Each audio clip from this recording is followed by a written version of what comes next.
berikan kebahagiaan kepadanya setelah ditimpa bencana yang menimpanya.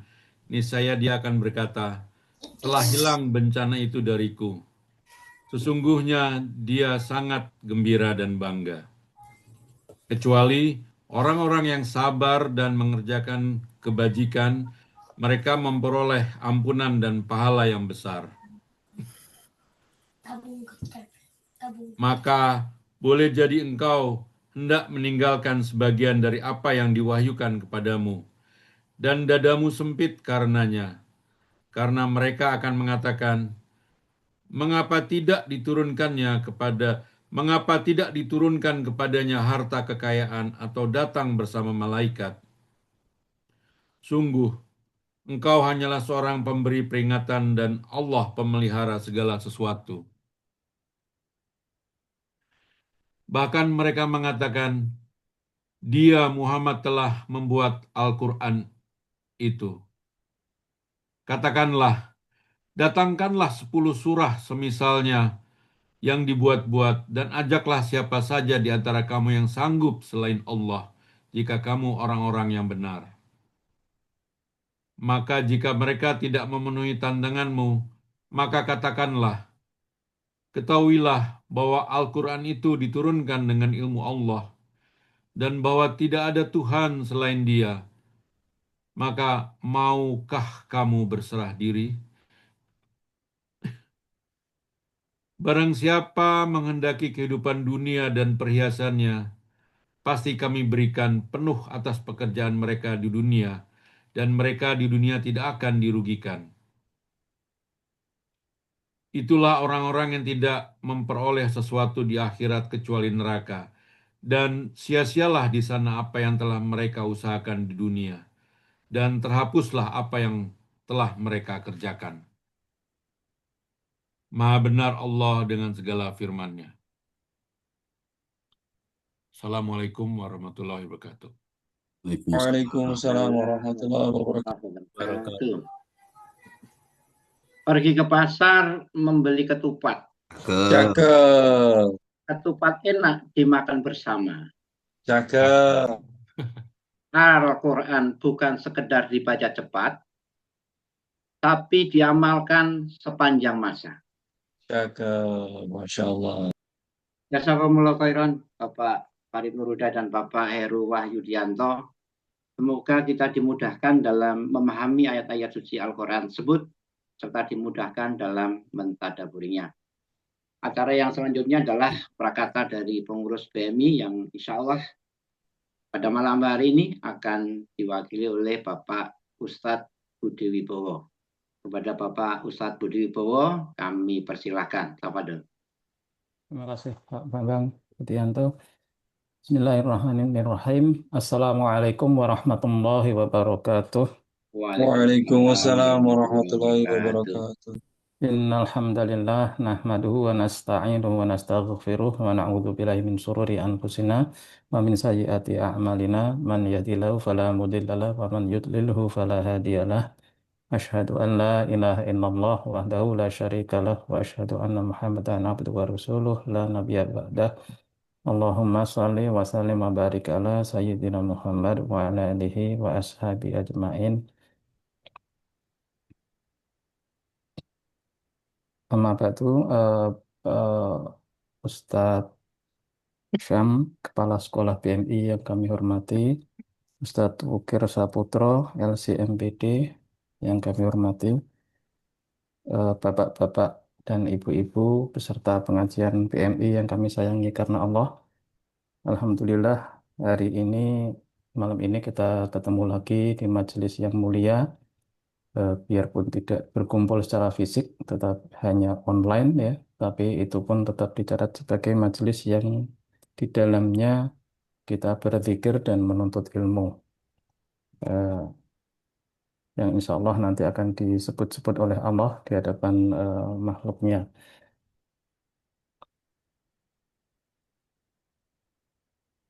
Saya bacakan satu ayat di dalam Al-Quran. A'udzu billahi minasyaitonir rajim.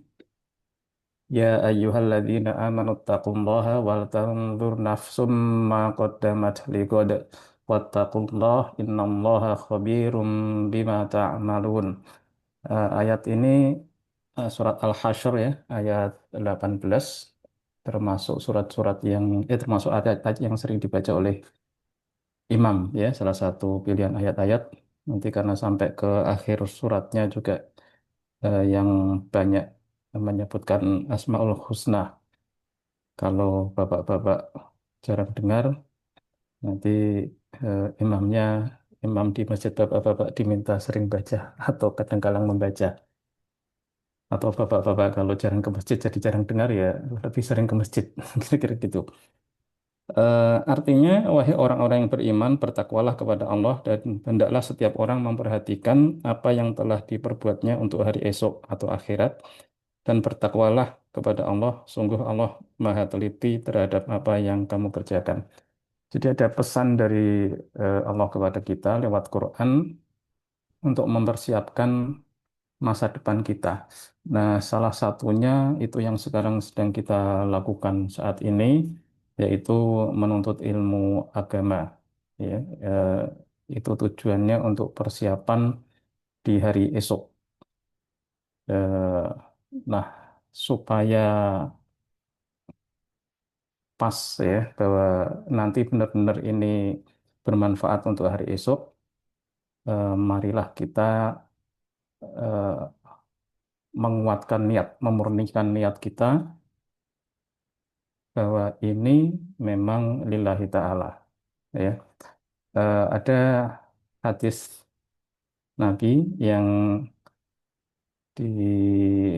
sampai ke kita itu lebih banyak kita terima dari kitab Arba'in ya, kitab Arba'in Nawawi, kumpulan 40 43 hadis ya yang disampaikan oleh Imam Nawawi.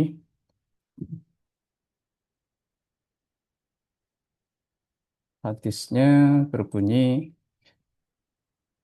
bahasa Indonesianya saja ya. Artinya Amirul Mukminin Abi Hafs Umar bin Khattab radhiyallahu anhu berkata, aku mendengar Rasulullah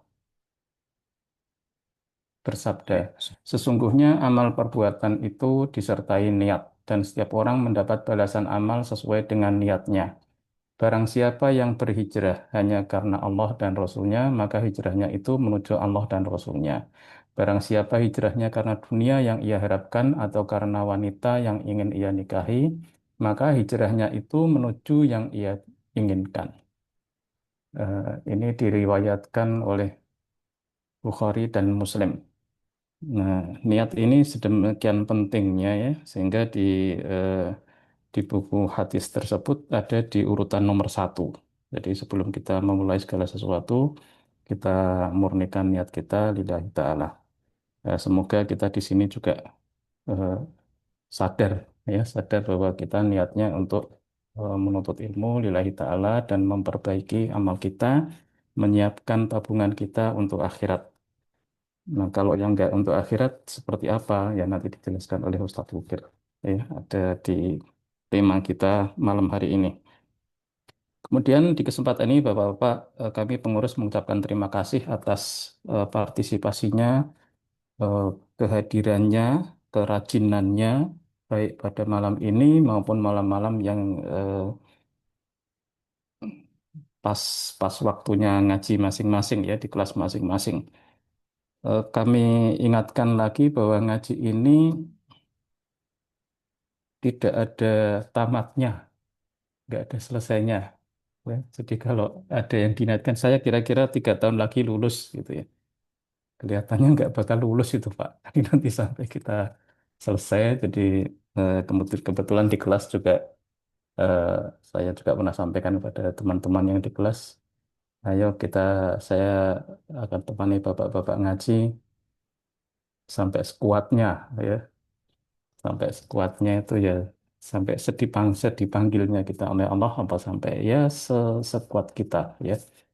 Eh, Kalaupun tidak ngaji di sini ya kalaupun nggak ngaji di sini kemudian pindah ke tempat lain namanya belum lulus Pak, cuman pindah sekolah gitu aja.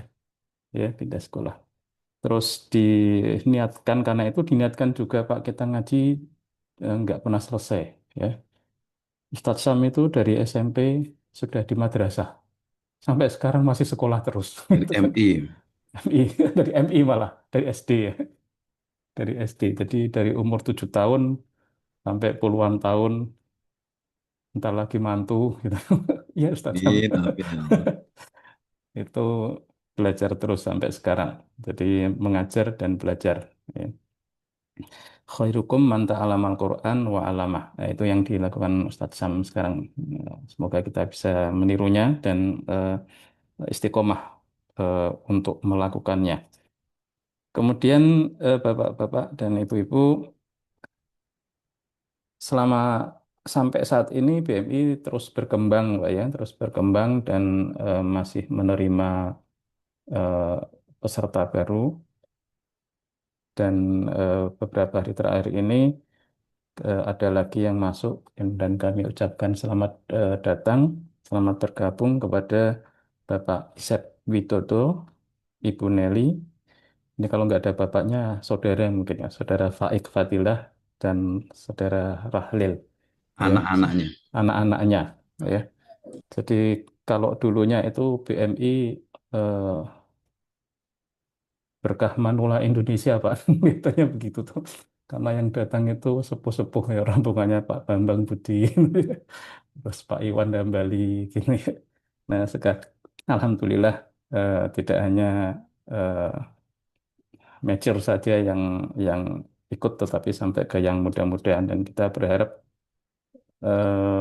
nantinya ada penerusnya. Jadi nanti kalau waktunya yang eh, sepuh-sepuh ini sudah mulai bisanya ngaji, nggak bisa ngurusin, ya nanti ada yang ngurusin yang muda-muda. Saya rasa demikian saja Bapak-Bapak, dan lagi yang perlu kami sampaikan, semangat terus karena ini belajar tidak ada akhirnya. Dan setiap kali kita belajar, kita niatkan lillahi ta'ala, sehingga yang kita lakukan kita bertambah ilmu, bertambah pahala juga. Ya. Itu menjadi bekal kita di hari esok. Demikian saja dari kami. Kalau ada yang salah, mohon dimaafkan. Dan saya kembalikan ke Pak Bambang. Billahi taufiq wal hidayah. Wassalamualaikum warahmatullahi wabarakatuh. Waalaikumsalam Waalaikumsalam warahmatullahi warahmatullahi wabarakatuh. wabarakatuh. Jazakallahu khairan Ustadz Budi Wibowo yang sudah menyampaikan pesan-pesan beliau kepada kita semua. Semoga kita bisa melaksanakannya dengan baik. Semoga kita diberikan tambahan semangat, kemudahan, dan kesehatan, serta tetap istiqomah di dalam menuntut ilmu dan beramal saleh. Amin ya rabbal alamin. Amin. Pada malam hari ini kita akan membahas kajian kitab Tauhid, subtema seseorang yang menginginkan dunia karena amalnya. Sebelumnya saya bacakan satu pantun. Pergi ke taman memetik bunga, bunga harum indah warnanya. Mari kita simak bersama, menuntut ilmu, raih berkahnya. Gajah. Barakallah fiik. Untuk itu marilah kita dengarkan dan kita simak pemaparan materi kajian kita pada malam hari ini. Insya Allah kajian akan disampaikan oleh Ustadz Wukir Saputra. Kepada Ustadz Wukir Saputra, kami persilahkan untuk memaparkan materi kajiannya hingga pukul 21:15. Tafadhol Ustadz. Bismillahirrahmanirrahim. Assalamualaikum warahmatullahi wabarakatuh. Waalaikumsalam warahmatullahi wabarakatuh. Innal hamdalillahi nahmaduhu wa nasta'inuhu wa nastaghfiruh wa natubu ilaihi wa na'udzu billahi min shururi anfusina wa sayyiati a'malina. Man yahdihillah fala mudilla lah wa may yudlil fala hadiyalah. Wa asyhadu an la ilaha illallah wahdahu la syarika lah wa asyhadu anna Muhammadan abduhu wa rasuluh. Qala Allah Ta'ala ya ayyuhalladzina amanu ittaqullaha haqqa tuqatih ولا تموتن إلا وأنتم مسلمون. وقال تعالى: يا أيها الناس اتقوا ربكم الذي خلقكم من نفس واحدة وخلق منها زوجها وبث منهما رجالا كثيرا ونساء واتقوا الله الذي تساءلون به والأرحام إن الله كان عليكم رقيبا. وقال تعالى: يا أيها الذين آمنوا اتقوا الله وقولوا قولا سديدا يصلح لكم أعمالكم ويغفر لكم ذنوبكم ومن يطع الله ورسوله فقد فاز فوزا عظيما. أما بعد، فإن أصدق الحديث كتاب الله وخير الهدي هدي محمد صلى الله عليه وسلم وشر الأمور محدثاتها وكل محدثة بدعة وكل بدعة ضلالة وكل ضلالة في النار. Ma'asyiral muslimin wal muslimat rahimani wa rahimakumullah. Pertama, kita panjatkan puji syukur kita kehadirat Allah Subhanahu wa taala, dan kita juga senantiasa bersalawat kepada baginda Nabi sallallahu alaihi wasallam. Mengingat bulan ini adalah bulan Rabiul Awal, bulan kelahiran Nabi sallallahu alaihi wasallam sekaligus bulan wafatnya baginda Nabi sallallahu alaihi wasallam, yang banyak kaum muslimin mereka merayakan Maulid Nabi dalam rangka mencintai Nabi, dan yang lebih utama adalah kita mencintai Nabi Shallallahu Alaihi Wasallam dengan mengamalkan sunnah-sunnahnya. Namun kita mengingat bahwa Rabiul Awal, agar kita mengenal sirah bahwa di sana ada kelahiran baginda Nabi Sallam dan ada pula hari wafatnya Nabi Shallallahu Alaihi Wasallam. Pada malam ini, Bapak Ibu sekalian, azanallahu wa yakum, kita akan lanjutkan bab yang ke-37 dari buku Bapak-Bapak yang Bapak Ibu pegang, bab yang berjudul minasyirki, termasuk dari bentuk kesyirikan adalah seorang yang menginginkan dunia dengan amal akhiratnya. Bab ini adalah sambungan daripada bab sebelumnya, Bapak Ibu sekalian. Lanjutan dari bab yang ke-36, di mana bab 36 kita membahas tentang bab syirik, bab tentang kesyirikan. Nah, apa hubungannya dengan bab yang sekarang ini? Bab yang lalu dan yang sekarang sama-sama beramal untuk mendapatkan dunia atau pujian, yang mana pada bab riya, pada bab sebelumnya ini terfokus pada masalah pujian manusia. Dia beramal soleh, amal akhirat, tapi ingin dipuji manusia. Ini disebut dengan riya. Dan riya itu banyak sekali sebabnya. Disebutkan oleh Syekh Ahmad Farid hafizahullah dalam kitab Bahrul Ra'iq fi Zuhdi war Raqaiq, atau dalam terjemahan bahasa Indonesia Zuhud dan Kelembutan Hati. Di sana banyak sekali riya itu disebabkan ada riya bil badan, riya dengan badan kita, seolah-olah kita itu menunjukkan badan yang lemah karena banyak beribadah malam atau puasa, atau misalkan mata yang sayup-sayup, kemudian biar dikenal sebagai ahli tahajud misalkan, pelan bergadang, banyak orang yang riya dengan badan, atau bil hay'ah, ada orang yang riya dengan hay'ah, dengan pakaiannya. Zaman sekarang banyak orang berpakaian memakai jubah, memakai jubah supaya dikenal dia itu agamis, padahal pada kenyataannya amalnya tidak demikian. Amalnya tidak demikian. Dan Umar bin Khattab itu pernah mengatakan seorang itu tidak dikenal dengan ibadah sholatnya, tidak, tapi dikenal dengan muamalahnya. Apabila dia berbicara, dia jujur, tidak berdusta. Apabila dia berjanji, dia tepati, tidak mengingkari. Maka ini yang menjadi acuan utama dalam menilai seseorang, Pak. Jadi seorang itu tidak dilihat dari tampilannya saja, tidak dari casingnya saja. Kemudian riya dengan amal-amal, riya dengan hay'ah, pakaian, itu contohnya peci ya, memakai peci terus supaya dikenal dengan orang soleh.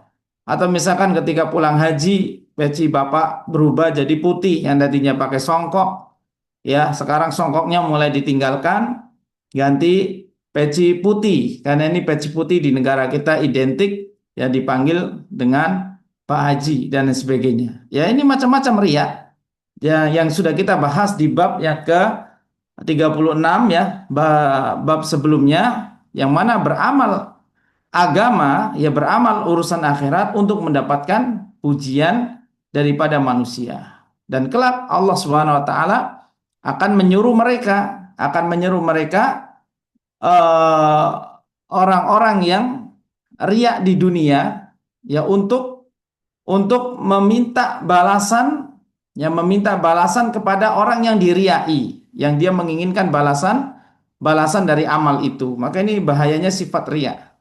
Dan riya ini disebutkan dalam hadis, akhwaf suatu yang paling aku takutkan pada kalian adalah sirkul asgor, adalah syirik kecil. Maka para sahabat mengatakan, wama huwa ya Rasulullah, apakah itu syirik kecil ya Rasulullah? Beliau mengatakan ar-riya, yaitu riya. Seorang beramal untuk supaya dilihat oleh orang, supaya dipuji oleh orang. Maka Allah SWT akan berkata, ya, pergilah kepada orang yang dahulu kamu menginginkan pujian darinya dan minta pahala ya darinya. Maka ini bahaya tentang riya. Ya, baik riya maupun bab yang akan kita bahas semuanya berbahaya, Bapak Ibu sekalian. Ya, adapun bab 37 ini ya, dia beramal akhirat tapi ingin memperoleh dunia. Nah, dunia ini selain riya, Pak. Dia tidak ingin menampakkan amal, tapi dia menginginkan dunia yang lain. Riya itu ingin dunia juga. Ya, tapi spesifik ingin dipuji. Tapi dalam bab ini ya termasuk syirik adalah iradatul insan bi amalihi dunia. Seorang itu beramal akhirat tapi menginginkan dunia. Maka dunia ini jabarannya lebih luas ya dan berbeda dengan riya. Kalau riya jangkauan tujuannya adalah pujian, tapi kalau dunia umum, dia menginginkan jabatan, ya, atau dia menginginkan apa? Ya, dia menginginkan duit, ya, dia menginginkan uang, kemudian dia menginginkan harta dengan beramal akhirat. Nah, ini bahasan yang akan kita bahas pada bab kali ini, ya. Bahkan bab ini lebih berbahaya dari bab riya. Bab ini lebih berbahaya daripada bab riya. Artinya bab yang akan kita pelajari di bab 37 ini ternyata lebih ngeri akibatnya daripada perkara riya. Kenapa? Kalau riya itu hanya menggugurkan amalan yang dihinggapi riya saja. Ya. Riya itu ya akan menggugurkan amal yang dihinggapi riya saja. Terkadang riya datang, terkadang riya surut. Bahkan amalan yang awalnya ikhlas, kemudian di tengahnya masuk riya, kemudian bisa ditangkal oleh hati kita, maka tetap akan dapat pahala. Tetap akan mendapatkan pahala. Ya berbeda kalau memang dari awal riya, ya sudah, tidak akan dapat pahala. Ya, tapi para ulama berpendapat kalau ada amalan yang sholat misalkan rakaat pertamanya ikhlas, kemudian rakaat ketiga ada orang yang datang, kemudian dia memperlama berdirinya, ya, memperlama rukuknya, bahkan rakaat pertama kedua tidak lama seperti itu, dan ini kebalik, harusnya rakaat pertama kedua yang lebih lama. Ya, maka kemudian dia bisa menangkisnya, oh saya tidak boleh riya, amal saya ini hanya untuk Allah, maka amalnya masih diterima berdasarkan pendapat para ulama. Akan tapi orang yang beramal akhirat untuk mendapatkan harta, ini dia terjebak tidak hanya dalam satu amalan yang pasang surut, tapi berkesinambungan, Pak. Amalnya ini berkesinambungan terus-menerus. Ya, misalkan guru ngaji, dia memang ya ustadz misalkan, tukang ceramah, tapi dia benar-benar menginginkan dunia dari hasil ceramahnya itu. Ya, dari hasil ceramahnya itu dia menginginkan dunia, ya. Kemudian dia terjebak hanya menginginkan dunia dari profesi ceramahnya itu atau dakwanya itu, maka ini dia akan mengalami kerugian. Ya karena dia terjebak. Ya bisa dalam kurun waktu yang sangat lama. Nah, ini sebagai mukadimah ya bahasan kita ya, termasuk daripada kesyirikan adalah beramal soleh, beramal akhirat untuk kepentingan dunia, baik untuk mendapatkan harta, untuk naik jabatan dan lain sebagainya. Ya, nah, kalau beramal dunia untuk cari dunia gimana? Ya boleh-boleh aja ya. Antum ahli IT misalkan ya, kemudian antum cari muka di depan bos, bukan cari muka sih, unjuk kemampuan, kemudian supaya bos itu lihat pekerjaan antum, kemudian antum naik jabatan dan naik gaji, ya itu boleh karena beramal dunia untuk dunia. Yang jadi masalah adalah beramal akhirat ya untuk dunia. Ya, nah nanti ini ada perinciannya ya, nggak sekonyong-konyong. Wah, Ustadz ini berarti ceramah nggak boleh dapat upah dong. Nah, ini nanti akan kita bahas. Ini yang akan kita bahas. Nah, kita akan bahas di sini ya bab tentang hukum mencampur niat ya atau tasyrikun niyah. Tasyrik ini bagaimana niat yang berserikat ya. Kita niat ibadah tapi tercampur dengan niat dunia. Ya. Baik, ada niat ibadah tapi tercampur dengan niat dunia. Bahasan pertama adalah mencampur niat ikhlas dengan niat amal soleh akhirat yang lain dalam satu amalan. Nanti akan kita kasih contoh.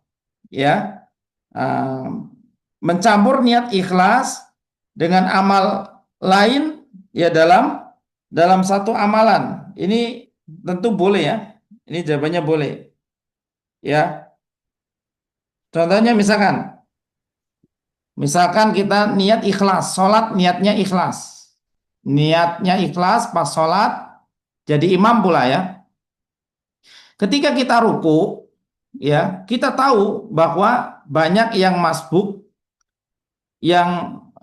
karena saat kita meluruskan shaf tadi baru 2 shaf, biasanya ada 4 shaf. Maka kita memperlama ruku kita. Ya, kita memperlama ruku kita supaya orang-orang yang masbuk yang baru pada wudhu, baru selesai makan siang itu bisa dapat 1 rakaat. Atau kita memperpanjang baca surat sunnahnya misalkan. Di kantor Anda sholat jadi imam yang biasanya baca alam taro, kemudian Anda tahu bahwa oh ternyata yang datang baru sedikit, maka saya baca al-a'la, sabihisma, agak panjang. Ya, maka ini namanya mencampurkan niat yang memang awalnya ikhlas, ya, tapi mencampurkan niat yang lain supaya orang lain itu tidak banyak yang masbuk, ya tidak banyak masbuk. Maka hal seperti ini diperbolehkan. Ya, ada satu hadis yang dinyatakan dalam Sunan Abu Dawud, Nabi SAW di sini dalam Sunan Abu Dawud disebutkan inilah usolli bikum. Ini hadis oleh Malik bin Al-Huwairis. Jadi Malik bin Huwairis ini dia sudah sholat di Masjid Nabawi, dia pulang ke kaumnya tapi ingin jadi imam. Ya, ingin mengimami kaumnya. Boleh apa tidak? Boleh ya, jawabannya boleh. Jadi nanti sholat keduanya ini hukumnya sunnah, ya. Maka dia mengatakan inilah usolli bikum wa ma uridus sholah. Demi Allah sebenarnya aku itu tidak berniat mengerjakan sholat bersama kalian, ya.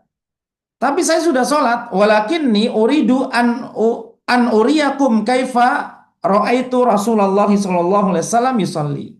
Namun aku hendak menunjukkan kepada kalian ya bagaimana sholat yang aku lihat dari Rasulullah sallallahu alaihi wasallam. Jadi ini niat mencampurkan niat ikhlas dengan niat amal soleh yang lain, Pak. Niatnya ikhlas ya, tapi dicampur dengan niat akhirat yang lain, ingin mengajarkan ilmu agama kepada yang lainnya.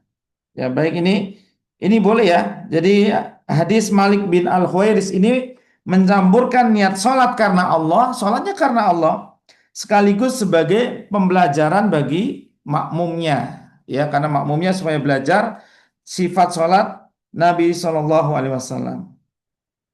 Ya, kemudian ada hadis yang lain.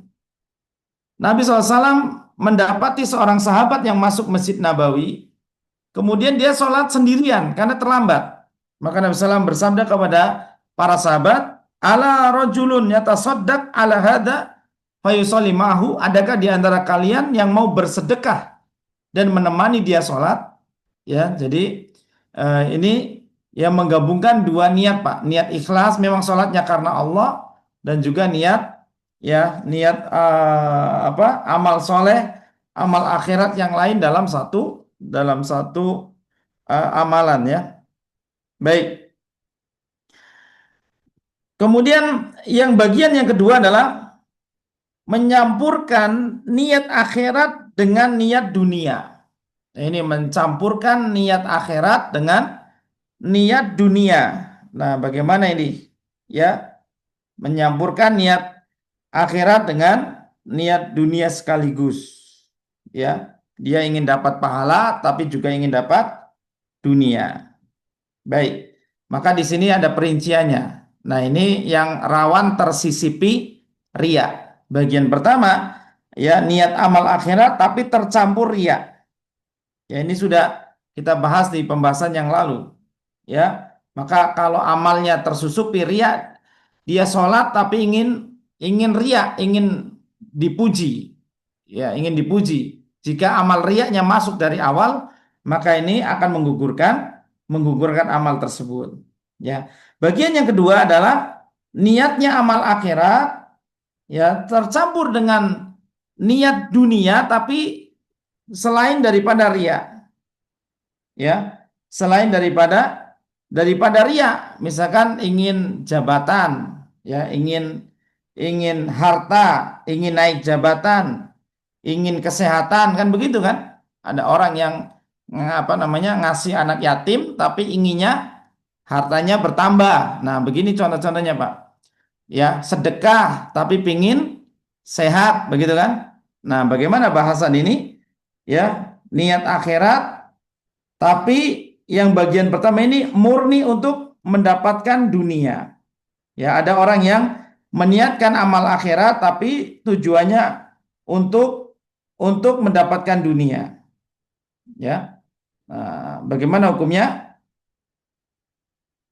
Hukumnya tidak boleh. Ya, tidak boleh. Ya, hukumnya tidak boleh karena dia amal akhirat tujuannya hanya untuk mendapatkan dunia. Nah, makanya seperti apa ya? Seperti dulu, Pak, The Miracle of Giving. Ada buku The Miracle of Giving. Siapa yang sedekah Avanza nanti dapat Fortuner. Siapa yang sedekah Supra dapat apa ya? Dapat Avanza, ya. Nah, ini betul-betul murni ingin ingin dunia, ingin hartanya hanya berlipat-lipat ganda saja.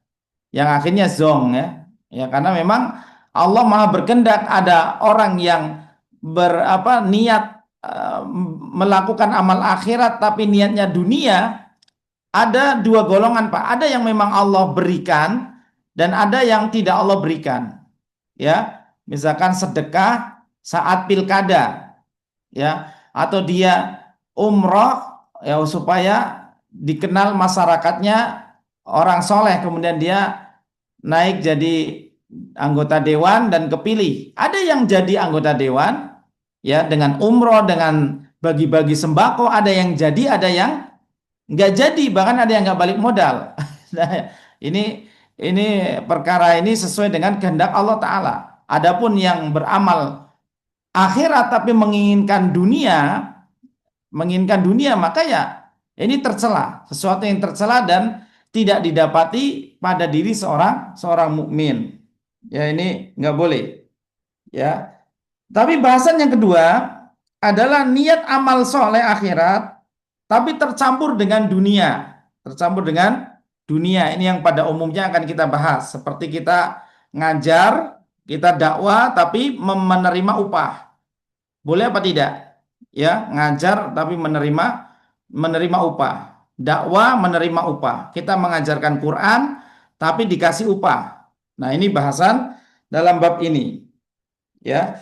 Nah, ada hal-hal yang memang disertakan dalil di dalamnya, Pak. Ya, disertakan dalil, misalkan sabda Nabi SAW tentang sedekah, tapi supaya sehat, ya, supaya sehat. Akan tetapi hati kita tidak boleh meniatkan sedekah itu hanya untuk sembuh saja. Tetap sedekah itu adalah yang kita utamakan hak Allahnya, Pak. Hak Allah apa? Diibadahi dengan kita bersedekah. Ya, karena sedekah itu ibadah. Dan itu ibadah itu untuk Allah Ta'ala saja, ikhlas. Tapi ternyata kita juga ingin kesembuhan. Nah, kita ingin kesembuhan. Boleh apa tidak? Nah, yang seperti ini boleh. Yang seperti ini boleh karena ada motivasi dari syariat. Ada motivasi dari syariat Islam. Ya, motivasinya apa? Sabda Nabi SAW, dawau mardokum bisodaqah. Obatilah orang-orang yang sakit di antara kalian dengan sedekah. Ini hadis terdapat dalam Sahih Jami' As-Saghir. Jadi ini riwayatnya sahih. Ya, ini riwayatnya sahih. Bahkan Imam Syekh Al-Albani rahimahullah mengatakan derajatnya hasan. Artinya bisa diamalkan, Pak. Kalau antum dapatkan keluarga antum sakit, misalkan, antum sedekah. Sedekah pertama niatnya ikhlas karena Allah, kemudian boleh meniatkan yang kedua ingin sembuh. Karena memang agama memotivasi. Contoh amalan apa lagi? Ini harus banyak contoh ya dalam kehidupan sehari-hari kita. Ya, karena ini ilmu bab 37 ini ilmu terapan ini, Pak. Ilmu terapan. Contohnya misalkan dalam satu hadis disebutkan tentang silaturahmi. Silaturahmi itu kan amal akhirat. Jadi amal akhirat. Tapi kita berniat supaya rezekinya tambah banyak. Ya, silaturahmi tapi niatnya rezekinya tambah banyak dan umurnya tambah panjang, tambah berkah. Boleh apa tidak? Jawabannya boleh, karena ada motivasi syariatnya. Ya, ada motivasi syariat di sini. Ya, motivasi syariatnya apa? Sabda Nabi SAW dalam sebuah hadis diriwayatkan oleh Imam Bukhari dan Muslim, man ahabba an yubsata fi rizqihi wa yunsa'alahu fi asarihi falyasil rahimah. Barang siapa yang ingin dilapangkan rezekinya dan dipanjangkan umurnya, hendaklah dia menyambung silaturahmi. Ya, hendaklah dia menyambung silaturahmi. Nah, silaturahmi itu kan amal akhirat dia. Itu hak yang Allah Ta'ala perintahkan. Yang Allah Ta'ala perintahkan untuk menyambung silaturahmi. Karena orang yang tidak menyambung silaturahmi, mereka orang-orang yang fasik, Pak. Orang fasik dan khasirun. Alladzina yanquduna ahdallahi min ba'di mitsaqih wa yaqta'una ma amarahum, dan mereka memutus apa yang diperintahkan kepada mereka.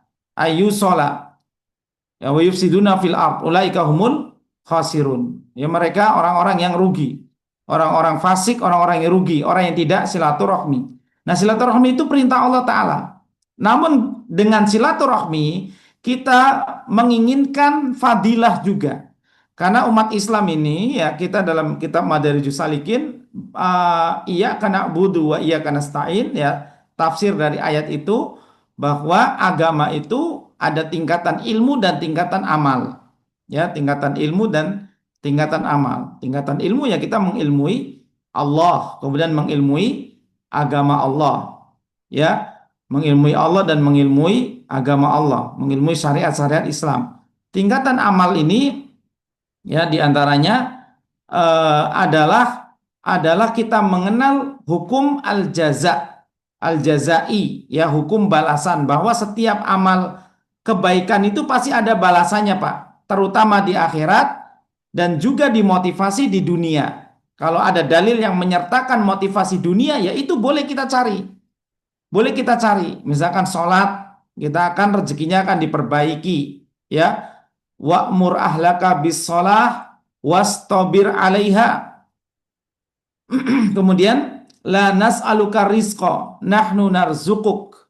Ya, la nas'aluka rizqa. Maka orang yang sholat rezekinya akan Allah Ta'ala perbaiki. Orang yang bertakwa akan Allah mudahkan perkaranya. Orang yang bertawakal Allah akan mencukupi rezekinya. Ya, ini semuanya motivasi agama. Boleh. Jadi setiap amal kebajikan pasti ada manfaatnya. Pasti ada manfaatnya. Ya, baik. Kembali ke perkara ini, Nabi SAW membolehkan orang yang silaturahmi, ya pertama niat karena Allah, kemudian ingin rezekinya diperluas. An yubsata rizquhu. Yubsata itu dibentangkan. Ya, rezekinya tidak sempit, ya ini namanya qobadoh, kalau ini namanya qobadoh. Ya, kalau ini basato. Ya, al-qabid, Allah al-qabid maha menyempitkan, al-basit maha melapangkan. Ya, ada satu nama Allah yang berpasangan yaitu al-qabid dan al-basit. Al-qabidu ya yaqbidu wa yabsutu. Allah yaqbidu menyempitkan dan Allah yabsutu melapangkan. Ya, berdasarkan hikmah. Namun di antara hikmah Allah adalah Allah akan lapangkan rezeki orang-orang yang suka menyambung silaturahmi. Ini Allah akan lapangkan rezekinya. Ya, baik. Ini contohnya ya, memperoleh banyak harta. Karena silaturahmi juga butuh modal, Pak.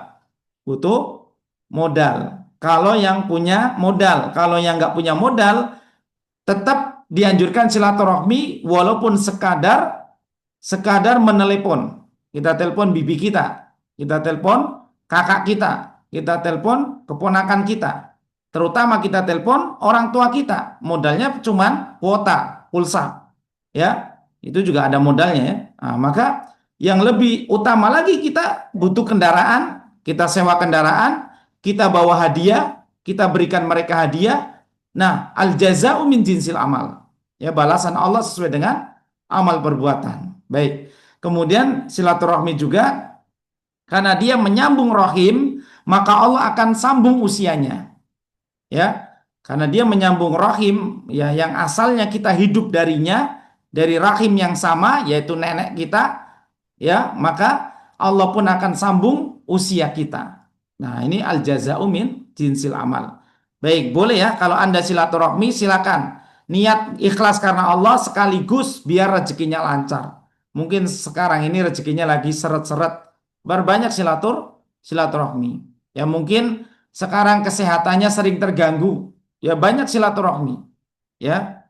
Kenapa? Karena dipanjangkan umur bisa berarti dihindarkan dari penyakit-penyakit. Ya, karena banyak orang meninggal karena penyakit. Baik. Kemudian contoh lain di ayat Al-Qur'an ya, di firman yang saya sebut tadi, wa may yattaqillaha yaj'al lahu makhraja wa yarzuqhu min haitsu la yahtasib. Ini dengan amalan takwa secara umum ya, maka Allah Ta'ala akan memberikan jalan keluar dan rezeki dari arah yang tidak disangka-sangka. Kemudian di dalam berperang, di dalam berjihad fisabilillah. Dalam jihad fisabilillah, seorang yang membunuh musuh ini di perang Hunain ya, ada seorang sahabat di perang Hunain yang dia membunuh 20 musuh, Pak. Ya, membunuh 20 musuh. Man qatala qatilan lahu alaihi bayyinatun falahu salabu. Barang siapa yang terbukti membunuh seorang musuh, maka harta yang ada pada badan musuh itu akan menjadi miliknya. Ya, ini apa namanya? Motivasi. Karena Nabi SAW memotivasi pada perang Hunain ini, siapa yang membunuh musuh, kemudian dia punya bukti bahwa dia yang bunuh, maka apa yang nempel pada musuh itu jadi miliknya. Yang nempel apa? Misalkan gigi emas, ya kan? Atau musuhnya bawa kalung istrinya. Masa perang bawa kalung ya? Ya mungkin ya. Mungkin aja dia bawa emas ya, buat bekal dia ya. Atau dia bawa pedang ya, dia bawa gelang, dia bawa cincin, maka boleh diambil semua itu. Boleh diambil semua. Ya, makanya ada seorang sahabat yang kemudian menjadi kaya raya setelah perang Hunain karena dia berhasil membunuh 20 musuh. Yang di badan musuh itu ada banyak harta, apalagi orang-orang Taif dulu ya, orang-orang yang di sana Taif itu subur ya, jadi mereka banyak banyak hartanya. Baik, ini dia contoh-contohnya ya, amal soleh yang tercampur dengan niat dunia tapi telah dimotivasi oleh syariat sebelumnya, maka hukumnya adalah boleh. Ya, yang penting niat akhiratnya nggak hilang. Yang penting niat akhiratnya jangan sampai terkikis habis. Ya, baik. Yang kedua, jika perkara dunianya itu tidak dimotivasi syariat, Pak, kayak kita ngajar ini, kita ngajar, boleh nggak terima amplop? Ya, kita ngajar boleh nggak terima amplop? Ini kan nggak ada motivasinya. Kalau tadi jelas ada motivasinya yang apa namanya silaturahmi, kemudian apalagi eh, silaturahmi, kemudian bertakwa, kemudian berjihad. Itu kan ada dalil-dalilnya. Kemudian bersedekah, ya. Nah, kalau yang nggak ada dalilnya, nggak ada motivasinya, kayak dakwah menerima amplop gitu kan. Nah, ini bagaimana hukumnya? Baik, di sini terdapat khilaf di kalangan para ulama, ya. Khilaf. Yang pertama pendapat Imam Ibnu Hazm. Ibnu Hazm itu namanya Abu Dawud ya Al-Zohiri ya, Ibnu Hazm. Jadi mazhabnya itu Zohiriyah, Pak. Mazhab Zohiriyah itu yang membolehkan musik ini. Ya, jadi orang yang suka sama musik, Imam empat mazhab udah melarang musik, tapi nanti dia larinya ke pendapat Imam Ibnul Hazm. Kenapa? Karena cari-cari ulama yang membolehkan. Ya, nanti korupsi boleh. Nah, nanti cari dalil. Ada nggak yang bilang korupsi boleh? Ada. Ulil Absar Abdallah. Korupsi itu boleh kalau untuk kebaikan. Kebaikan siapa? Kebaikan golongan ente, ya kan? Indonesia ini Pak, Bapak-bapak pasti lebih tahu lah.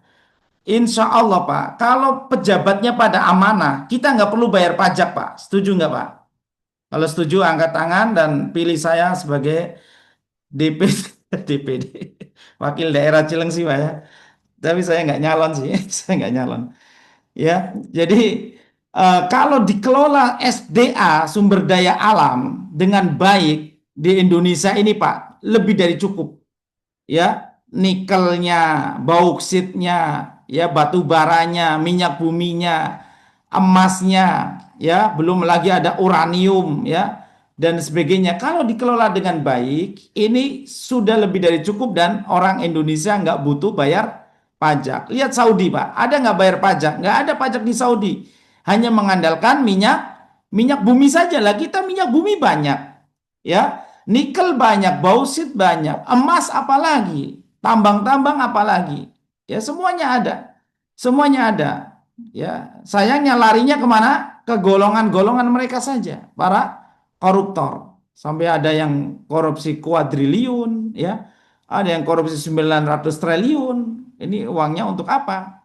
Ya, uangnya untuk apa? Mereka memang orang-orang yang mencari begituan yang nggak akan pernah puas. Yang puas orang kalau sudah nemu lembah emas, dia akan mencari lembah yang kedua.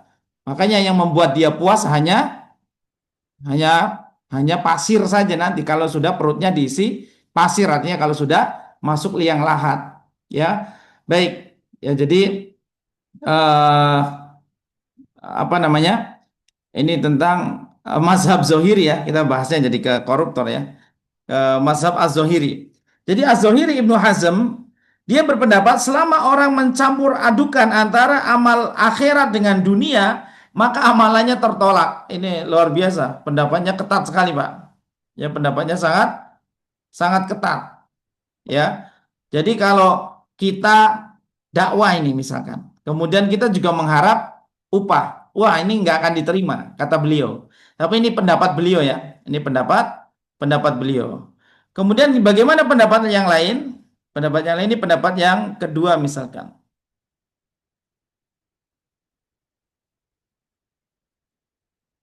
Pendapat yang kedua ini pendapat Imam Al-Qarafi. Imam Al-Qarafi ini berasal dari mazhab Maliki. Ya. berasal dari mazhab Malik. Dalam kitabnya Al-Furuq dia menyebutkan, ya, amal soleh yang bercampur dengan niat dunia, amal tersebut tetap berpahala. Ya, amal tersebut tetap berpahala. Ya, karena memang awalnya sudah meniatkannya untuk akhirat. Hanya saja dia mendapatkan dunia dari amalan itu, dia tetap berpahala. Hanya saja di sini nanti lihat kadarnya, Pak. Kalau memang akhiratnya lebih besar, ya tetap dapat pahala akhirat besar. Tapi kalau niat motivasi dunianya yang lebih besar, maka dia akan mendapat, ya, dia akan berkurang pahala akhiratnya. Baik, ini pendapat kedua. Pendapat ketiga ini pendapat jumhur. Pendapat jumhur atau mayoritas ulama, dia mengatakan jika niat akhiratnya mendominasi, maka tetap mendapat pahala. Tapi jika niat duniawinya yang mendominasi, maka dia tidak dapat pahala. Ini pendapat jumhur. Ya, ada orang ngajarin Al-Quran, tapi niat motivasinya adalah dapat gaji saja, dapat upah. Ada orang jadi guru agama, tapi motivasinya untuk dapat gaji saja. Maka ini menurut jumhur tidak dapat agama. Tapi saya lebih condong ke pendapat kedua, Pak. Pendapat kedua itu diboleh-bolehkan saja. Ya, kalau kita melakukan amal akhirat tadi menurut Imam Al-Qarafi, ya selama amal akhirat itu kemudian kita mendapatkan balasan dunia, maka boleh. Ya. Apakah nggak bertentangan dengan firman Allah tentang dakwanya para rasul, Ustadz? Ya, para rasul itu kan nggak minta bayarannya. Ya, nggak minta bayaran nggak? Ada rasul minta bayaran? Nggak ada. Ya, para rasul disebutkan dalam Al-Quran di surat Hud ayat 29. Wa ya qaumi la as'alukum alaihi mala in ajriya illa 'ala Allah. Wahai kaumku, aku mendakwai kalian tidak minta upah. Sesungguhnya pahalaku, balasanku hanya dari Allah Ta'ala. Nah, ini memang benar-benar murni dakwah para rasul, Pak. Tapi kalau dilihat pendapat ulama, ya, perbedaan pendapat tadi, jika ini diterapkan di zaman sekarang, ya, maka ini akan menimbulkan mudarat bagi para pengajar agama, ya, para pengajar guru agama. Ya, karena guru agama ini kalau tidak menerima gaji, maka dia tidak akan fokus dalam mengajar. Dia pasti akan bekerja pula.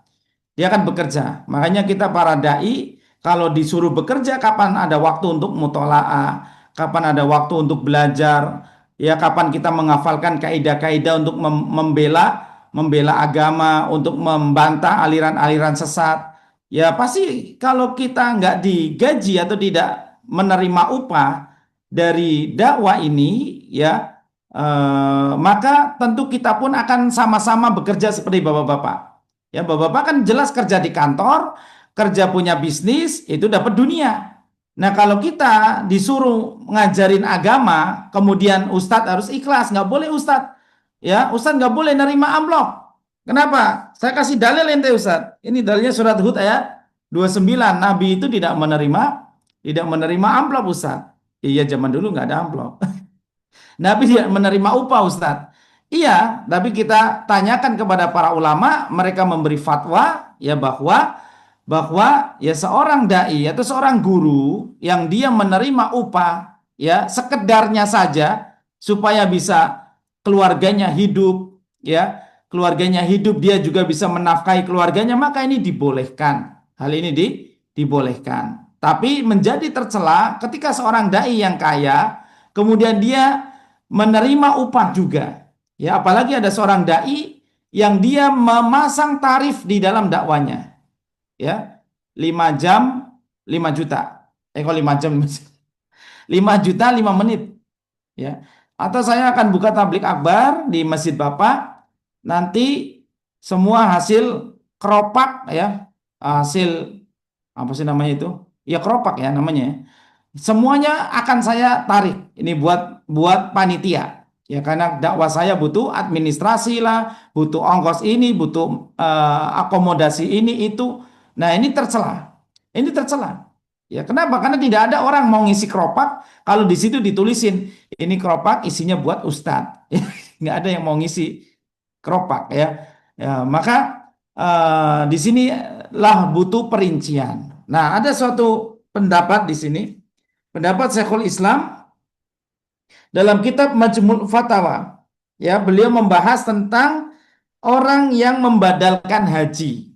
Nah, bagaimana ini? Sekarang ada badal haji, badal umroh, ini lagi ramai disorot, Pak. Tahun lalu itu, tahun 2004, ramai sekali masalah badal umroh ini disorot oleh para asatiza. Ya, ramai sekali masalah badal haji ini, badal umroh, apakah dibolehkan?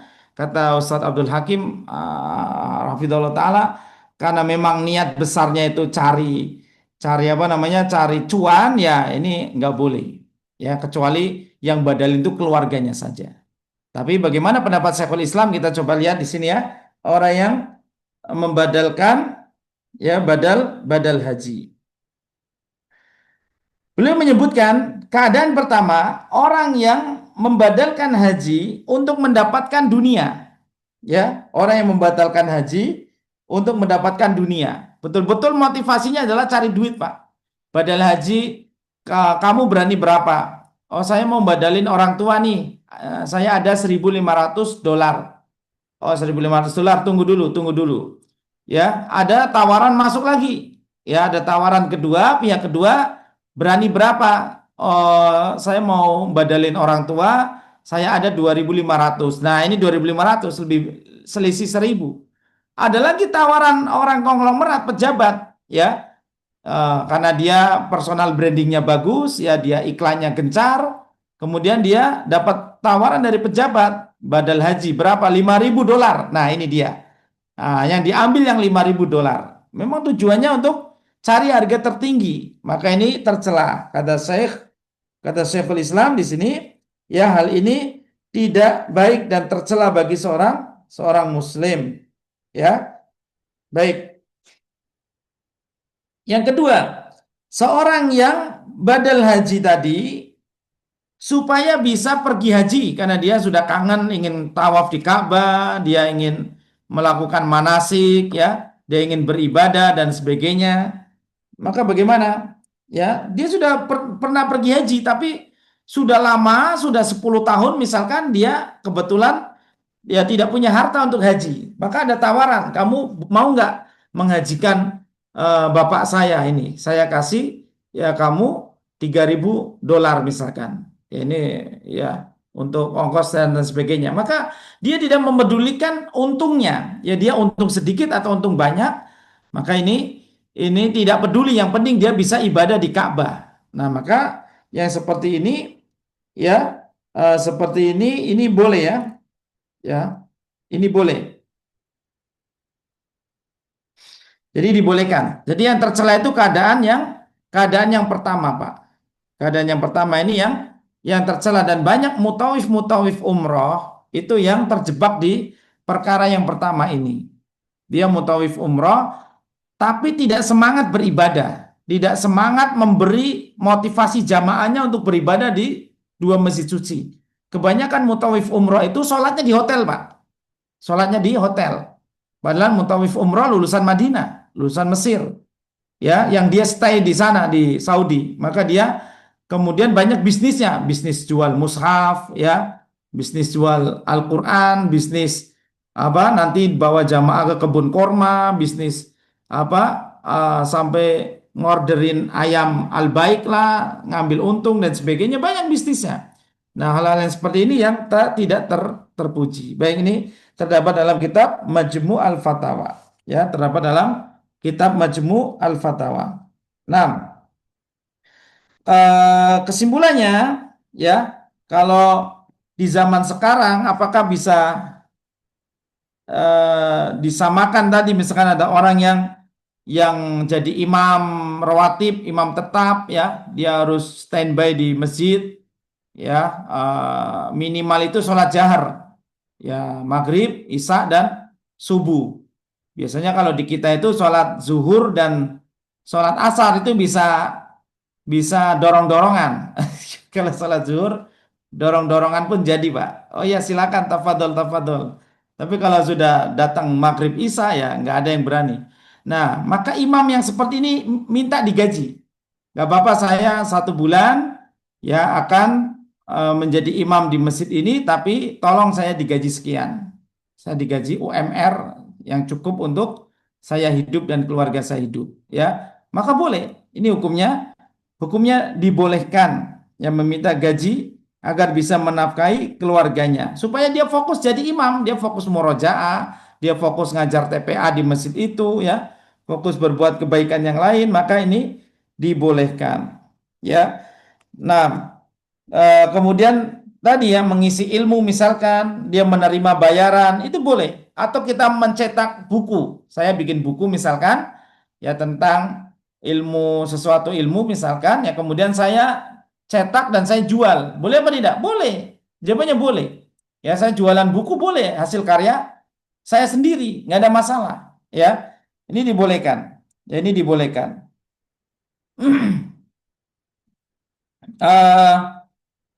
Ada dalil di sini yang disebutkan.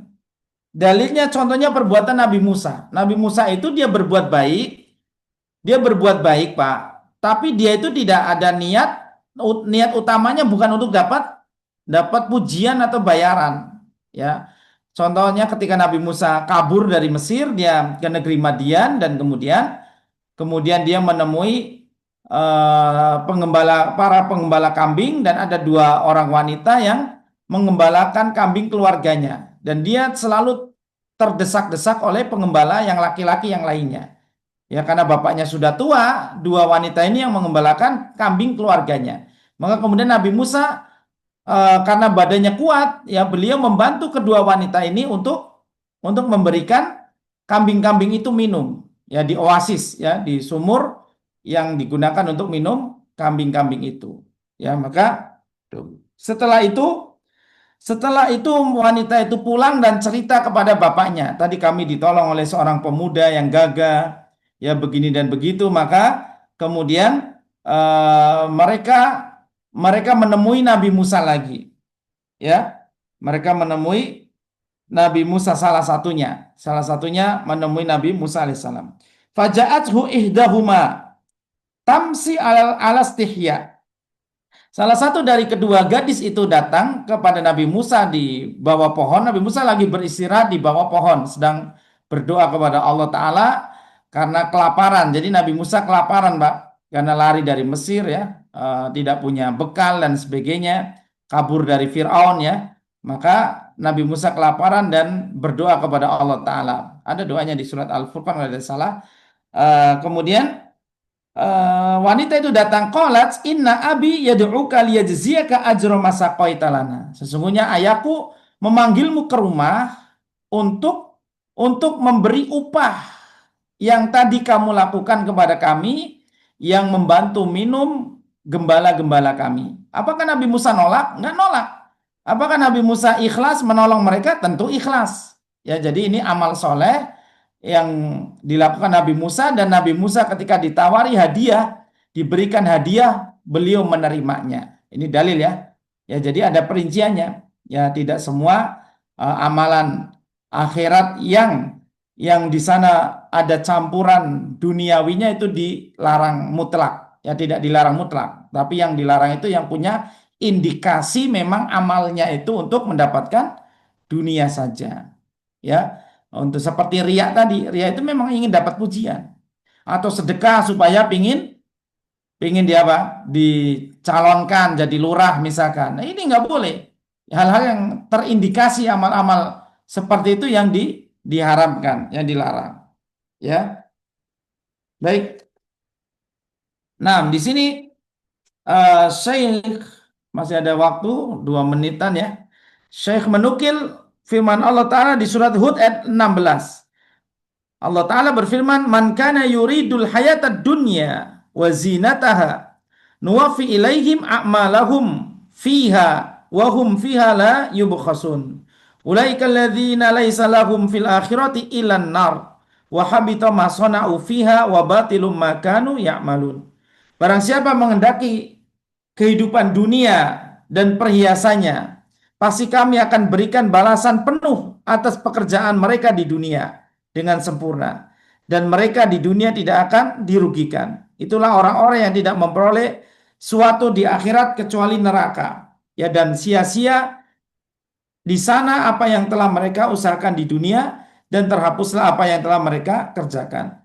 Ya, ini ayat ini ya, asalnya ditujukan kepada orang-orang kafir, namun kemudian menjadi umum ya bagi kita hamba ya, yang kalau beramal akhirat itu jangan fokusnya tujuan atau ambisinya itu jangan hanya masalah duniawi saja ya. Akan tapi Ibnu Abbas di sini memberikan catatan bahwa memahami surat Hud ayat 15 itu harus dipadukan dengan surat Al-Isra ayat 18 yang di sana berbunyi man kana yuridul ajilah ajalna lahu fiha ma nasya liman nuridu summa ja'alna lahu jahannam yaslaha madmuma madkhura. Allah Ta'ala katakan barang siapa yang menghendapi kehidupan dunia dengan amal akhirat tadi, maka kami akan segerakan baginya di dunia apa yang bagi siapa yang kami kehendaki. Jadi kesimpulannya tadi Pak, tidak semua orang yang beramal untuk akhirat terus ingin dunia, semuanya dapat dunia, enggak. Semuanya tergantung kehendak Allah Ta'ala.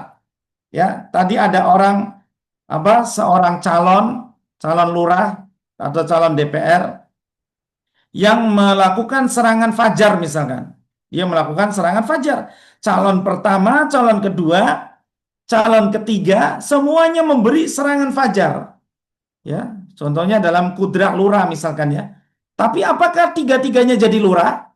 Tentu tidak. Walaupun ketiga-tiganya curang. Yang jadi tetap salah satu. Yang jadi tetap salah satu sesuai dengan yang Allah Subhanahu wa taala kehendaki, ya. Jadi ini memadukan. Jadi nggak semua orang yang menginginkan jabatan karena kesolehannya misalkan, itu belum tentu dapat. Ya, makanya rugi. Ya, kalau kita beramal akhirat ada iming-imingnya, ambisinya hanya untuk dunia, belum tentu dapat dunia. Makanya kita harus selalu mengikhlaskan amal soleh. Ya, kita harus selalu mengikhlaskan amal soleh kita. Nah, yang terakhir hadis Nabi SAW, ta'isa abdul dinar wa abdul dirham wa abdul khamisah wa ta'isa abdul khamilah. Celakalah hamba dinar, celaka hamba dirham, celaka hamba kain tebal dan sutra. Ya, jika dia diberi maka dia ridho. Jika Allah beri dia rezeki, ridho dia. Dan jika dia tidak diberi maka dia murka. Celaka dan rugilah dia. Jika tertusuk duri, maka tidak akan lepas darinya. Ini perumpamaan ya Pak. Perumpamaan Allah Ta'ala umpamakan, Nabi SAW perumpamakan, wa idha syika falan taqosha. Maka kalau dia tertusuk duri, durinya tidak bisa keluar. Dulu waktu kecil pernah main di kebun nggak Pak? Kemudian kena susuk. Susuk itu kayak bekas pohon apa itu? Yang paling menyakitkan itu pohon kelapa Pak. Pohon kelapa habis digergaji itu ya. Itu kan kalau ketusuk masuk ya aduh udah susah ini. Nah, ini perumpamanya seperti itu. Perumpamanya orang yang niatnya hanya mencari dinar, dirham. Dinar itu emas, dirham perak, dan 1 dirham itu bandingannya 10 dirham. 1 dinar bandingannya 10 dirham atau 12 dirham. Ya, maka celaka orang yang cari dunia sebanyak-banyaknya atau cari dirham. Ada orang yang cari dirham, ya, cari dirham, tapi dia melalaikan sholat. Ini orang paling rugi Pak. Sudah dapatnya paling sedikit, ya, suruh taat sama Allah nggak mau, ya. Ini orang yang paling rugi, ya. Ini orang rugi. Maka disebut semuanya celaka, celaka, celaka. Celaka hamba dinar, celaka hamba dirham, celaka pula hamba pakaian. Hamba pakaian itu yang dia sukanya pakaian perlente, ingin dipuji orang dan sebagainya. Nah, ini bagian pertama Nabi mencela orang-orang ini, orang-orang yang memang orientasi hidupnya hanya duniawi saja. Yang kedua, Nabi SAW sebutkan, tuba li abdin akhidin bi inani farasihi fisabilillah.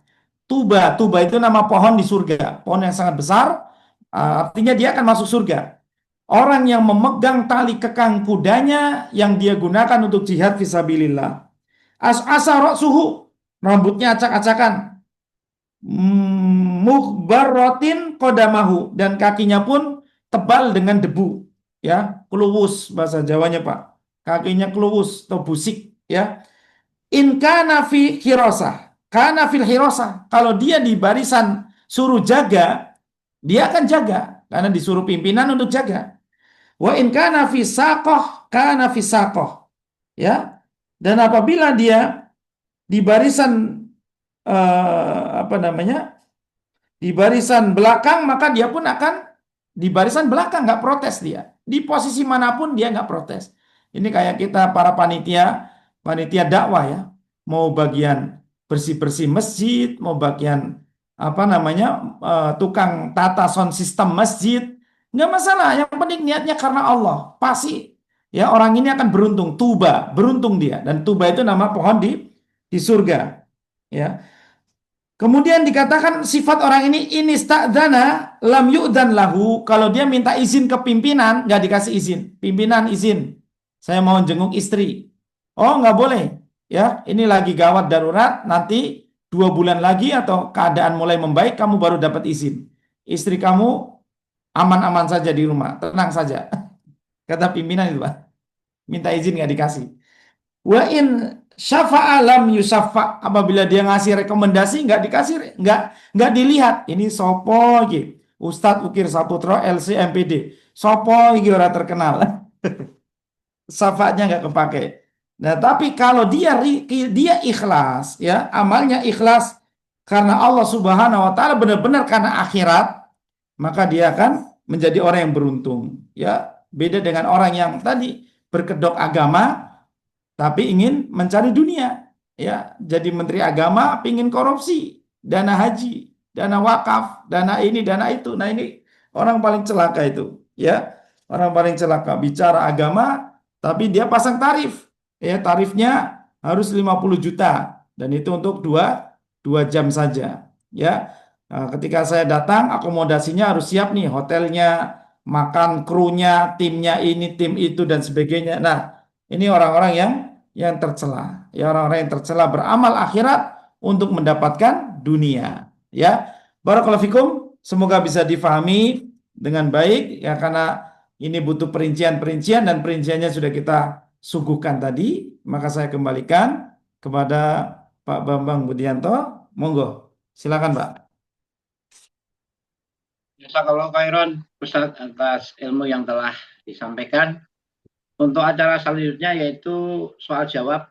Para peserta kajian dipersilakan untuk mengajukan pertanyaan baik via pesan singkat maupun langsung disampaikan kepada Ustadz Ukir. Tafadhol teman-teman. Ada chat Pak Anda. Pak Bambang ada chat.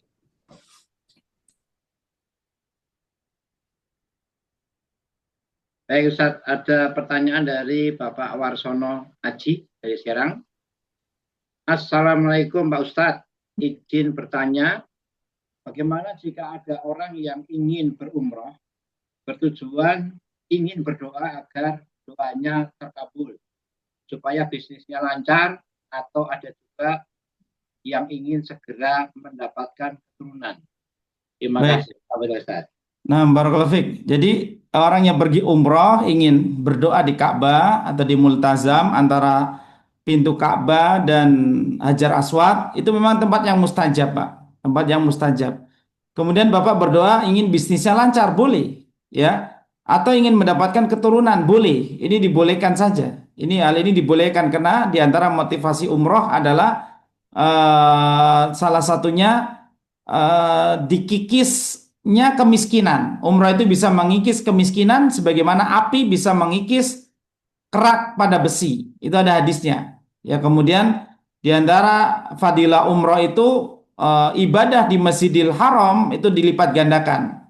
Dilipat gandakan kalau Bapak sholat 1 hari saja, ya 1 hari saja, subuh, zuhur, asar, maghrib, isya, ya, yang 1 rakaat itu dikalikan 100.000, maka bandingannya setelah kita hitung-hitung adalah 1 hari sholat di Masjidil Haram itu seperti sholat 50 tahun, Pak. 53 tahun. Itu manfaat umroh. Maka diantaranya manfaat umroh adalah doa-doa terkabul. Ya, doa-doa terkabul karena di sana tempat-tempat yang mustajab. Jadi boleh ketika Anda pergi umroh, Anda berdoa masalah duniawi di sana boleh. Yang penting niat mendominasi tadi atau niat ingin umroh, ingin dapat pahala umrohnya itu jangan sampai lepas. Ya baru yang lain-lainnya ikut boleh. Dibolehkan. Nah, barakallahu fiik. Silakan. Assalamualaikum, Tat. Waalaikumsalam warahmatullahi wabarakatuh. Perkenalkan dengan Pak Sugender, Tat. Alhamdulillah bisa ikut taklim pada malam hari ini. Mudah-mudahan berkah dan bisa istiqomah, Tat. Mau Amin. tanya, Tat, terkait dengan ria ini sangat sensitif sekali, sama tipis antara Ya. ria dan tidak ria. Misalkan suatu kegiatan yang dilakukan oleh seorang amil zakat, ya, sebagai wujud pertanggungjawaban, maka mereka akan mengekspos kegiatan-kegiatan penyalurannya ke para muzaki.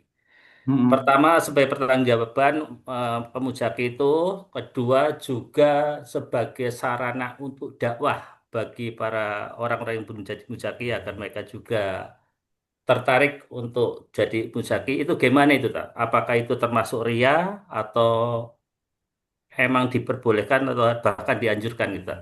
Kita Nah, catat. Terima kasih. barakallahu fiik Pak Swendar.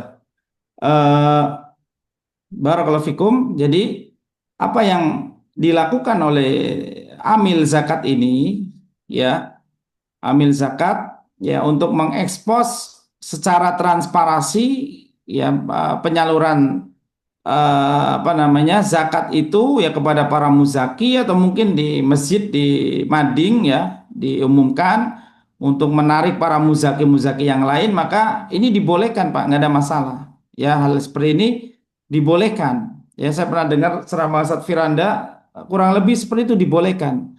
Bahkan Allah Ta'ala sudah sebutkan di Al-Quran, "In tubdus shadaqat fa ni'immahi fa ni'immahiya wa in tukhfuha wa tu'tuhal fuqara." Kalau kamu menampakkan sedekah tapi untuk memotivasi fa ni'immahiya, maka itu nggak ada masalah. Ya, man sanatan fil islami sunatan hasanatan, siapa yang di dalam Islam ini memberi contoh yang baik, itu maka dia akan dapat pahala. Ya, maka di sini dikatakan wa in tukhfuha wa tu'tuhal fuqara. Tapi kalau kamu sembunyikan, kamu kasih sendiri kepada fuqara, maka itu khairul lakum, itu yang terbaik. Jadi semuanya tergantung niat kita. Ya, semua tergantung niatnya. Ya, tidak dikatakan orang yang mengekspos kegiatan lembaga kemudian dikatakan ria atau pamer ya, atau ingin dipuji atau ingin dapat pujian dan sebagainya, tapi sesuai dengan niatnya. Ya, kalau memang ingin memberi contoh nggak ada masalah, dan kalau ingin laporan transparansi ya transparan, maka itu pun tidak mengapa. Wallahu a'lam bishawab. Alhamdulillah. Terima kasih, Tat. Sekali lagi teman-teman, masih ada waktu 3 menit kurang lebih.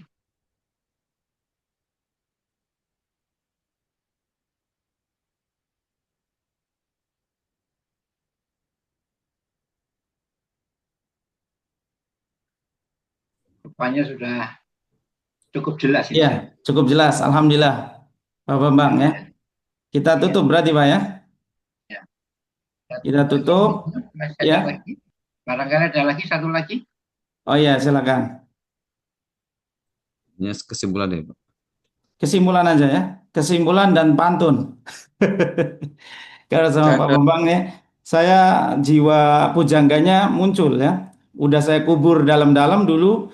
Karena saya nulisnya pantun untuk dipasang di mading Pak, supaya dibaca cewek-cewek dulu waktu SMP, SMA ya. Jadi ya sekarang kayaknya harus berpantun lagi nih ke jamaah ini. Nah, barakallahu fiik. Jadi apa yang kita pelajari dari kitab Tauhid ya, ya mudah-mudahan ini bapak-bapak dan ibu-ibu ini istiqomah. Karena saya lihat grafiknya di BMI ini ya bukan naik-naik tapi naik turun, bahkan turun-turun mungkin jadi 50, 40, 30. Tentu ini tidak menjadi perkara bagi apa namanya panitia ya atau bagi ustadz yang ngisi. Ini insya Allah sudah jadi perkara, tapi ini motivasi buat kita bersama.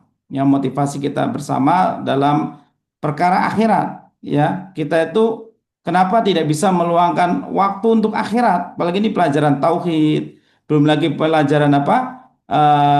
Tazkiyatun nufus, ya kan? Ustadz Ujang, ada Ustadz Dindin, pelajaran fikih, misalkan muamalah atau fikih atau yang lain sebagainya. Ini semuanya ilmu, ya ilmu yang sangat bermanfaat. Maka daripada itu, ya semoga kita ya bersemangat ya untuk merapat di Ahad malam ini ya, di samping kita belajar tajwid. Betul, kita belajar tajwid itu pelajaran alat ya, pelajaran alat, dan kita bisa pakai untuk praktek baca Quran, walhamdulillah. Tapi pelajaran ilmu syar'i ini luar biasa. Ini bagian dari man yuridillahu khairan yufaqihu fiddin. Barang siapa yang Allah inginkan kebaikan bagi dirinya, Allah akan fahamkan dalam masalah agama, terutama dalam masalah tauhid. Bukan saya personal branding supaya ikut kajian saya, enggak. Tapi dalam masalah tauhid, dalam masalah akhlak, ya ini kan penting semua. Masalah fikih, ini semuanya din, ilmu agama. Ya, maka semoga kita bisa istiqomah dan bisa masuk surga. Oleh karenanya, saya ingin menutup kajian ini dengan pantun ketupat dan jalan-jalan ke taman tadi ya, punya Pak Bambang. Bagaimana saya meramu ketupat dan taman ini yang terlintas di benak saya. Yang terlintas tadi adalah pergi ke taman makan ketupat. Pergi ke taman makan ketupat, melihat burung terbang di angkasa. Ahad malam mari kita merapat. Semoga kita semua diberikan surga. Amin ya robbal alamin. Amin ya Ini yang rabbal bisa kami sampaikan ya. Barakallahu fikum. Nanti ditutup oleh Pak Bambang. Silakan. Jazakallahu Ustadz atas semua ilmu yang telah disampaikan pada malam hari ini. Semoga Ustadz senantiasa diberikan kesehatan dan keselamatan, serta senantiasa dalam lindungan dan ridho Allah Subhanahu wa Ta'ala. Dan semoga ilmu yang telah disampaikan bermanfaat bagi kita semua. Akhirnya kita sudah sampai di penghujung acara kajian online kita pada malam hari ini. Untuk mengakhiri kajian kita, mohon Ustadz Buker Saputro berkenan untuk menutup dengan doa. Silakan Ustadz. Ditutup lagi ya. Barakallahu fiik. Semoga Allah Subhanahu wa Ta'ala menjadikan usia kita usia yang produktif untuk beramal soleh, dan semoga Allah Ta'ala perbaiki usia kita ini dengan niat-niat yang solih yang disebut dengan himmah. Himmah adalah suatu yang kalau kita tidak mendapatkannya kita gelisah. Misalkan nanti malam tidak tahajud, kita niat tahajud nanti malam tapi ternyata nggak bisa bangun, itu gelisah. Maka perbaiki waktu kita yang akan datang dengan himmah, dengan niat-niat untuk beramal soleh, dan perbaiki waktu kita yang telah berlalu dengan taubat. Ya, karena salah seorang imam namanya Imam At-Talq rahimahullah, beliau mengatakan hak kita kepada Allah Ta'ala itu tidak mungkin bisa kita laksanakan secara sempurna. Oleh karenanya beruntunglah orang yang banyak beristighfar dan bertobat kepada Allah Ta'ala. Semoga Allah Ta'ala ampuni dosa kita semua. Amin ya rabbal alamin. Subhanakallahumma wa bihamdika asyhadu an la ilaha illa anta astaghfiruka wa atubu ilaik. Wassalamualaikum warahmatullahi wabarakatuh. Waalaikumsalam warahmatullahi wabarakatuh. Terima kasih teman-teman sekalian. Mohon maaf bila ada tutur kata yang kurang berkenan di hati Bapak dan Ibu sekalian. Salam sehat, salam semangat, salam berkah mulia Indonesia. Wabillahi taufik walhidayah. Wassalamualaikum warahmatullahi wabarakatuh. Waalaikumsalam warahmatullahi wabarakatuh. Terima kasih, Pak. Kita.